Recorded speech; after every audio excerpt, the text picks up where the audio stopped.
Hello friends, welcome back to Desi brain. तो आज हम एक नया चैप्टर शुरू करने वाले हैं जो कि है pollination and fertilisation of flowers.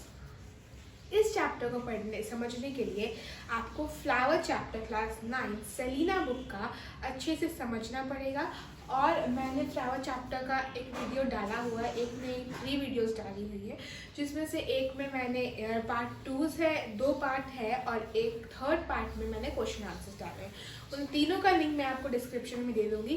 तो इसको समझने से पहले आप फ्लावर चैप्टर को अच्छे से समझ लीजिएगा। तो let's start with pollination and fertilisation. What is pollination? The anthers of the stamen produce a powdery substance होगा यहाँ पे, substance called pollen। तो जो anthers है stamen के,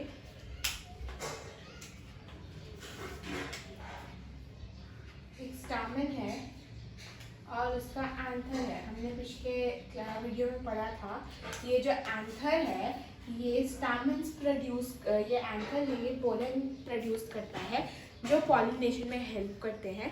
तो फिर जो एंथर है स्टैमेन के, वो एक पाउडरी सब्सटेंस पोलन प्रोड्यूस करते हैं और पोलन है वो पार्टिकल्स कंसिस्ट करता है जिसे हम बोलते हैं पोलन ग्रेन।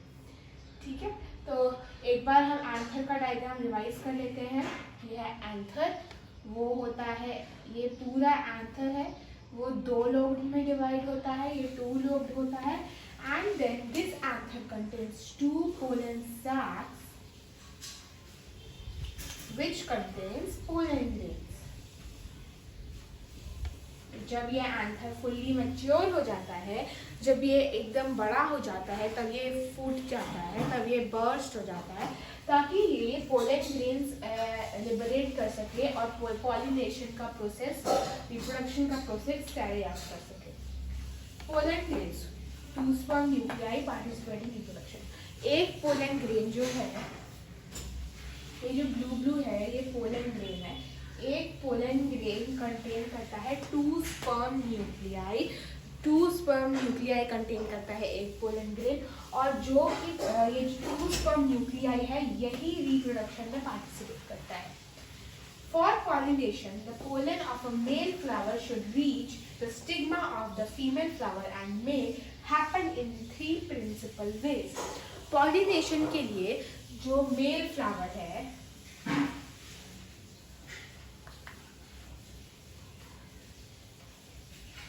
सपोज कि ये मेल फ्लावर है, इसमें स्टैमेन्स है, और ये एक फीमेल फ्लावर है और इसमें फीमेल पार्ट है जो कि है स्टिग्मा। तो पॉलिनेशन के लिए ये जो पोलन ग्रेन्स है, ये एंथर जो पोलन ग्रेन्स लिबरेट करता है, इसको इस स्टिग्मा में जाके पहुंचना पड़ेगा ताकि वो पॉलिनेशन अकर कर सके। और अगर बाइसेक्सुअल फ्लावर है तो उसमें दोनों टाइप्स के ऑर्गन्स होंगे और ये एंथर्स इसमें जाके यहाँ पे पॉलिनेशन करेंगे। तो पॉलिनेशन होने के लिए एंथर्स को स्टिग्मा तक पहुँचना पड़ता है और ये 3 वेज में होता है जो कि है ऑटोगैमी, गेटिनोगैमी एंड एलोगैमी। तो ऑटोगैमी और गेटिनोगैमी है self pollination. What is self pollination? Self pollination तब होता है जब जो एंथर है, ये एंथर को स्टिग्मा तक जाने के लिए कोई एजेंट नहीं चाहिए होता है, वो अपने आप जाके स्टिग्मा तक पहुंच जाता है और उसे कोई एजेंट नहीं चाहिए होता है। और ये जो एलोगैमी है, ये है क्रॉस पॉलिनेशन, और क्रॉस पॉलिनेशन को एंथर से स्टिग्मा तक पहुंचने के लिए कोई एजेंट चाहिए होता है, जैसे कि विंड, इंसेक्ट्स। तो ये जो इंसेक्ट्स है, ये एलोगैमी में जो फ्लावर्स है, ये जो पोलन ग्रेन, मतलब ये जो एलोगैमी में यूनिसेक्सुअल फ्लावर्स होते हैं, वो उनके लार्ज पेटल्स होते हैं जिससे कि वो अट्रैक्टिव लगते हैं और इंसेक्ट्स अट्रैक्ट होके उनका नेक्टर लेने आते हैं और उन्हें पोलन ग्रेन चिपक जाता है। देन जाके वो जब फीमेल फ्लावर का नेक्टर लेते हैं तब वो पोलन ग्रेन स्टिग्मा पे गिर जाता है। Now what is autogamy? Autogamy एक सेल्फ पॉलिनेशन का टाइप है एंड ऑटोगैमी में जो सेम फ्लावर है ऑटोगैमी में, जिसमें ऑटोगैमी में उसे कोई भी एजेंट नहीं चाहिए होता है पॉलिनेशन के लिए। ऑटोगैमी में बाइसेक्सुअल फ्लावर होता है, तो उसमें मेल एंड फीमेल पार्ट दोनों ही रहते हैं। तो जो फीमेल और मेल पार्ट्स है वो अपने आप ही गिर जाते हैं पिस्टिल के ऊपर, जिससे कि उन्हें कोई एजेंट की ज़रूरत नहीं पड़ती है। तो ये हुआ ऑटोगैमी। जो बाइसेक्सुअल फ्लावर होता है उसमें ऑटोगैमी होता है। और उसके बाद अब हम पढ़ते हैं गैटिनोगैमी। गैटिनोगैमी में क्या होता है कि एक प्लांट होता है और उसमें सेवरल फ्लावर्स होते हैं, ठीक है। उसमें सेवरल फ्लावर्स होते हैं, जिसमें से कुछ होते हैं मेल और कुछ होते हैं फीमेल। तो जब मेल में जो एंथर्स हैं वो फीमेल के स्टिग्मा पे जाके गिर जाते हैं अपने आप, वो किसी एजेंट को यूज नहीं करते हैं। तो ये भी एक सेल्फ पॉलिनेशन है। वो एक, तो फिर ऑटोगैमी क्या है? ऑटोगैमी वो है जिसमें बाइसेक्सुअल फ्लावर होता है। और फिर गैटिनोगैमी वो है जिसमें एक प्लांट है जिसमें मेल एंड फीमेल फ्लावर्स हो, और मेल फ्लावर्स फीमेल फ्लावर्स को अपने आप पोलन ग्रेन ट्रांसफर करें। Now what is allogamy? अब हम पढ़ेंगे allogamy, which is cross pollination. Allogamy में एक प्लांट होता है जिसमें सेवरल फ्लावर्स होते हैं। ये एक प्लांट है, सपोज ये एक फीमेल प्लांट है, इसमें खाली फीमेल फ्लावर्स है। ये एक मेल प्लांट है, इसमें खाली मेल फ्लावर्स है। तो क्या होगा कि ये तो दूर दूर प्लांटेड होते हैं, ये दूर होते हैं, तो ये अपना पोलन फीमेल के स्टिग्मा तक नहीं पहुंचा पाता है अपने आप। इसीलिए इसे कुछ एजेंट्स चाहिए होते हैं, जैसे कि विंड, इंसेक्ट एक्सेट्रा।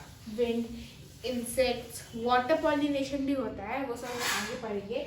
तो ये मेल जो है वो एजेंट्स रिक्वायर करता है ये जो एंथर को स्टिग्मा तक पहुंचाने के लिए। तो इसे हम बोलते हैं क्रॉस पॉलिनेशन। और क्रॉस पॉलिनेशन में आता है एलोगैमी। तो 3 प्रिंसिपल वेज क्या है जिससे पॉलिनेशन अकर हो सकता है? Autogamy, geitonogamy and allogamy. तो यहाँ पे हमने ये कंप्लीट कर लिया है 3 principal ways. So let's proceed. Pollination is the process of transfer of pollen grains from anther to the stigma. Pollination एक प्रोसेस है जिसमें जो पोलन ग्रेन्स हैं एंथर के, हमने अभी रिवाइज किया एंथर का डायग्राम, जिसमें जो पोलन ग्रेन्स हैं एंथर के वो स्टिग्मा में जाके डिपॉजिट होते हैं और रिप्रोडक्शन करते हैं। तो उस प्रोसेस को हम बोलते हैं pollination. This is the definition of pollination.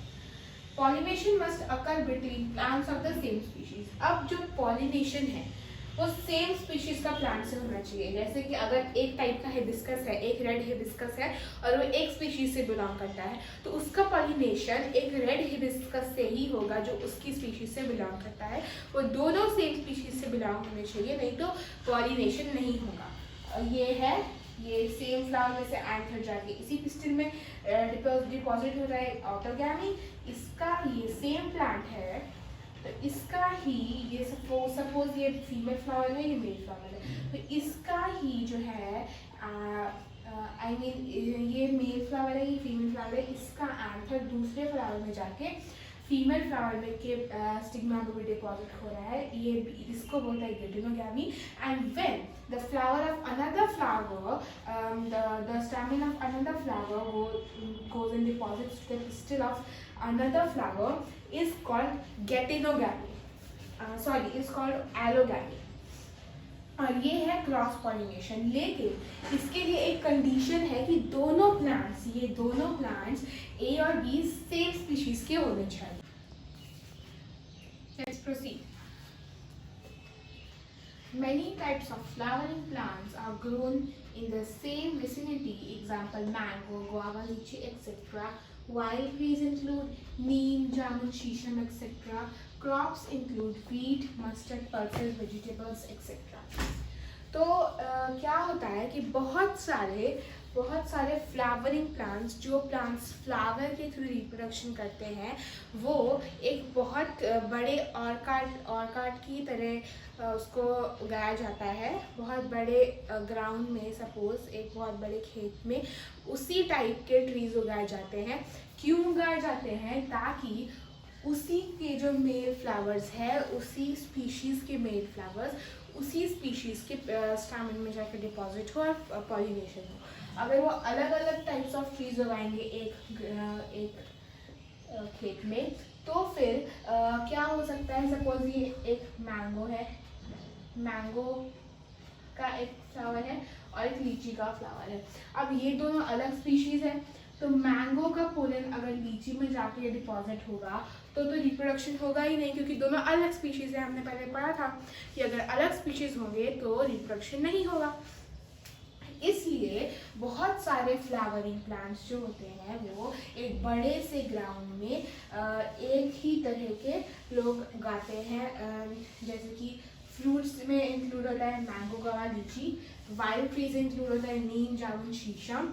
And crops includes wheat, mustard, pulses, vegetables, आटा, mustard, pulses, दाल और vegetables, सब्जी.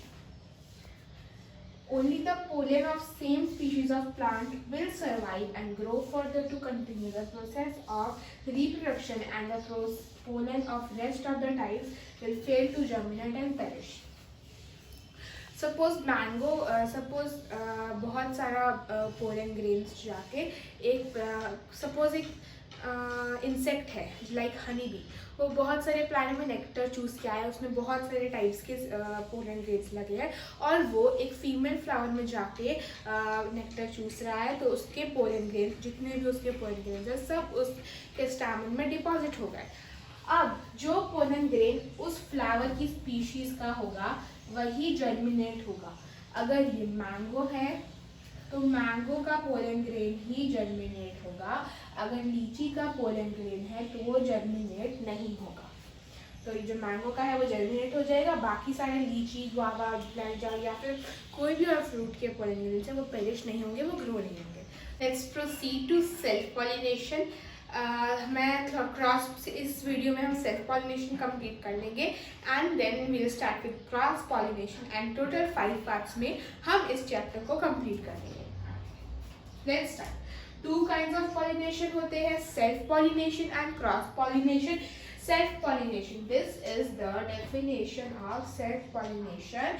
Self pollination is the transfer of pollen from the anther to the stigma of the same flower or to the stigma of another flower of the same plant. जो self pollination है वो क्या है?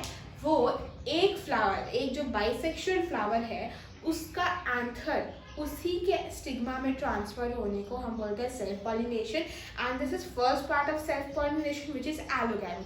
Second part is that जब एक flower एक bisexual plant है, एक बाइसेक्सुअल प्लांट मतलब जिस प्लांट में दोनों फीमेल और मेल फ्लावर्स हो, उसमें से जब मेल फ्लावर एक स्टैमेन में से पोलन लिबरेट करता है और पोलन दूसरे फ्लावर के स्टिग्मा में जाकर डिपॉजिट करता है, लेकिन वो दोनों फ्लावर एक ही प्लांट में होने चाहिए, उसे हम बोलते हैं गेटिनोगैमी। और ये एलोगैमी, गेटिनोगैमी दोनों सेल्फ पॉलिनेशन के अंदर आते हैं। Their reproductive structures, that is anther and stigma. What is celistogamous flowers? They don't open at all, even at maturity. Their reproductive structures, that is anther and stigma, remain hidden and lie close to each other, thereby facilitating self-pollination, and no external pollinating agent is required. Such flowers are known as celistogamous flowers. Example: pea, pansy, etc. तो celistogamous flowers क्या होते हैं? First of all ये है celistogamous flowers का definition. तो celistogamous flowers क्या होते हैं? कुछ फ्लावर्स हैं जो ओपन ही नहीं होते हैं, कुछ फ्लावर्स बड की तरह ही रहते हैं, वो मैच्योर हो जाते हैं लेकिन वो ओपन नहीं होते, वो स्टिल एक बड की तरह रहते हैं। उसे हम और उसमें क्या होता है, उसके लिए बर्ड की तरह रहते हैं, ठीक है। सपोज ये एक बर्ड है और वो एक बाइसेक्सुअल फ्लावर है, लेकिन ये मैच्योर हो चुका है, लेकिन ये खुला नहीं है, ये खुलता नहीं है, ये मैच्योर होके ओपन नहीं होता है, ये बर्ड ही रहता है। तो फिर इसमें बाइसेक्सुअल फ्लावर होना जरूरी है इसके लिए। इसमें है पिस्टिल,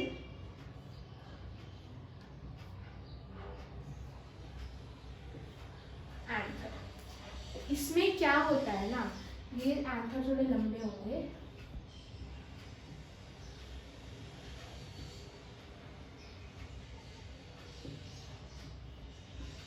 इसमें क्या होता है कि ये खुलता नहीं है, तो कोई एजेंट तो आ नहीं सकता इसकी पॉलिनेशन करने के लिए। लेकिन ये बाइसेक्सुअल फ्लावर है, तो क्या होगा कि इसके जो एंथर है, इसका जो पोलन ग्रेन्स है वो यहाँ से टूट के अपने आप ही इस पे गिर जाएगा, तो इसको कोई भी एजेंट नहीं चाहिए पॉलिनेशन के लिए। इसके एग्जाम्पल है पी और पैंसी एक्सेट्रा। एग्जाम्पल बहुत इंपॉर्टेंट है। Conditions for self pollination. Number 1, bisexuality. Bisexuality का मतलब हम सब जानते हैं, हमने पहले पढ़ा है। बाइसेक्सुअलिटी का मतलब जिस फ्लावर में मेल और फीमेल प्लांट्स दोनों ही मेल और फीमेल पार्ट्स दोनों ही प्रेजेंट हो, तो उसे हम बोलते हैं बाइसेक्सुअलिटी। वो हो तो सेल्फ पॉलिनेशन पॉसिबल है। And number 2 is homogamy. What is homogamy? This is a new term and the definition is ये है definition from here to here. It is when, यहाँ पे definition के लिए यहाँ पे necessary की जगह हम when लिख सकते हैं, when the, that में लिखना है when the anther sigma of a flower, must में लिखना है mature at the same time. तो ये है डेफिनेशन। होमोगैमी मतलब क्या होता है? होमोगैमी वो होता है जब एक फ्लावर का एंथर एंड उसका स्टिग्मा मीन्स पिस्टिल, उसका स्टामन एंड पिस्टिल दोनों एक टाइम पे मैच्योर हो, दोनों एक टाइम पे बड़े हो, उसे हम बोलते हैं होमोगैमी। और वो सेल्फ पॉलिनेशन के लिए मस्ट है। क्यों मस्ट है? क्योंकि अगर सपोज पिस्टिल अभी ग्रो नहीं हुआ है और एंथर ग्रो हो गया है, तो एंथर के जो पोलन ग्रेन्स है वो बर्स्ट कर जाएंगे और पोलन लिबरेट कर जाएगा। लेकिन अगर पिस्टिल ग्रो ही नहीं किया है तो रिप्रोडक्शन कैसे होगा? इसलिए वहाँ पे सेल्फ पॉलिनेशन नहीं हो सकता है। तो फिर होमोगैमी सेल्फ पॉलिनेशन के लिए नेसेसरी है। एडवांटेजेस। सेल्फ पॉलिनेशन के क्या एडवांटेजेस है? It is much surer in such bisexual flowers where stamens and carpels mature at the same time. ये ज़्यादा श्योरर है कि यहाँ पे पॉलिनेशन अकर होगा, क्योंकि स्टैमेंस एंड कार्पेल्स जो है वो सेम टाइम पे मैच्योर होते हैं। Number 2, parental characteristics are preserved indefinitely. Parental characteristics मतलब अगर कोई प्लांट है वो रिप्रोडक्शन कर रहा है, फ्लावर रिप्रोडक्शन कर रहा है, उसका जो ऑफस्प्रिंग है उसका जीन्स ऑफस्प्रिंग में जाएगा, तो उससे उसका जीन्स ऑफस्प्रिंग पर ट्रांसफ़र हुआ तो उसका उसकी जो क्वालिटीज़ है वो भी ऑफस्प्रिंग में ट्रांसफ़र हो जाएंगी। तो इस तरह से उसके पेरेंटल कैरेक्टरिस्टिक्स, उसके जीन्स प्रिजर्व किए जा सकते हैं। Number 3, there is no wastage of pollen grains, even a small quantity will suffice. जो फ्लावर्स है वो सेल्फ पॉलिनेशन कर रहे हैं, तो उन्हें कुछ एजेंट की तो ज़रूरत है नहीं, तो अपने आप ही पोलन ट्रांसफ़र कर लेते हैं। तो पोलन ग्रेन्स का कोई वेस्टेज नहीं होता है, छोटा अमाउंट ऑफ पोलन भी रिप्रोडक्ट कर जाता है। Flowers need not to be large and showy. Flower को लार्ज एंड शोई नहीं होना पड़ेगा, उनको बड़ा और सुंदर नहीं दिखना पड़ेगा, क्योंकि उन्हें कोई एजेंट तो चाहिए नहीं, कोई इंसेक्ट तो चाहिए नहीं पॉलिनेशन के लिए कि scent and nectar need not to be produce by the flower. Scent और नेक्टर इज एक स्वीट फ्रेगनेंट फ्लूइड होता है जो फ्लावर प्रोड्यूस करता है इंसेक्ट्स को अट्रैक्ट करने के लिए, और फ्लावर वो इंसेक्ट्स नेक्टर चूसते हैं अपना फूड लेने के लिए। और सेंट प्रोड्यूस करते हैं ताकि इनसे खुशबू आए। तो ये दोनों चीज़ वो क्यों प्रोड्यूस करेंगे जब उनको कोई एजेंट चाहिए ही नहीं, वो खुद से सेल्फ पॉलिनेशन कर सकते हैं। अब हमने एडवांटेजेस पढ़े, अब हम पढ़ेंगे disadvantages. Disadvantages of self pollination. Self pollination के 3 डिसएडवांटेजेस अभी हम पढ़ेंगे। So let's start with the first. Continued self-pollination, generation after generation, may lead to weakening of the variety of the species. The seed produced will be of poor quality and give rise to less vigorous offspring. जब plants बार बार self pollination करते हैं again and again, तब क्या होता है कि flower suppose humans रिप्रोडक्ट करते हैं तो उनके बच्चे एकदम सेम टू सेम उनके पेरेंट्स जैसे तो नहीं लगते, उनके कुछ ही जीन्स उनके बच्चों में आते हैं। उसी तरह से फ्लावर के भी सारे क्वालिटी उनके ऑफस्प्रिंग में नहीं आते हैं, कुछ ही जीन्स उनके ऑफस्प्रिंग में आते हैं और ऐसे करते करते ऐसे कम होते जाते हैं और उसकी क्वालिटी कम हो जाती है वैरायटी में, और उसके बाद जो उससे सीड प्रोड्यूस होते हैं वो अच्छे नहीं होते, वो पुअर क्वालिटी के होते हैं और ज़्यादा फर्टाइल, वो ज़्यादा इतने अच्छे नहीं होते कि वो अच्छे ऑफस्प्रिंग दे पाए। The weakening characteristics of variety can't be eliminated.